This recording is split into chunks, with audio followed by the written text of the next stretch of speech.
I don't know who needs to hear this, but a lot of people, how do I put this? Want their cake and eat it. A lot of people want to come to God and have Him accept them the way they are, whether it's trans, LGBT, living in sin, any kind of sin, fornication, adultery, lust, lying, pathological liars, gossipers, pathological thieves. And they want to come to Christ and have Christ change His laws and His standard of sin for them. In other words, they want God to accept their sin.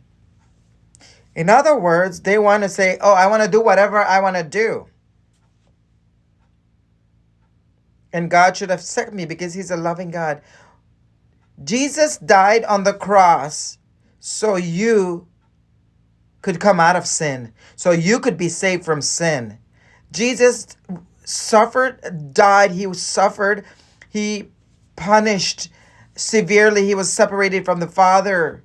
He descended into hell. On the third day, He arose again. He went through all this and He says, not my will. If it's possible to take this cup away from me, not my will, but thine be done. For you to want to live in your sin, that is your choice. God is not going to accept any less because He already sent a sacrifice for you so that you could overcome that sin through faith in Him. He went all through all that to accept sin. He will not accept any sin into heaven. None. So if you're LGBT, you're trans, you're living in fornication, if you don't repent, you're living in adultery. If you don't repent, you are likewise going to perish. None of these things, none of these sins will be accepted. None. There is no exception. Trans, bi, lying, gossiping, drunkard, drug addict, alcoholic, depression, anxiety, suicidal. None of these things will be accepted into the kingdom of heaven because God already made the sacrifice. So once you put your faith in Jesus Christ,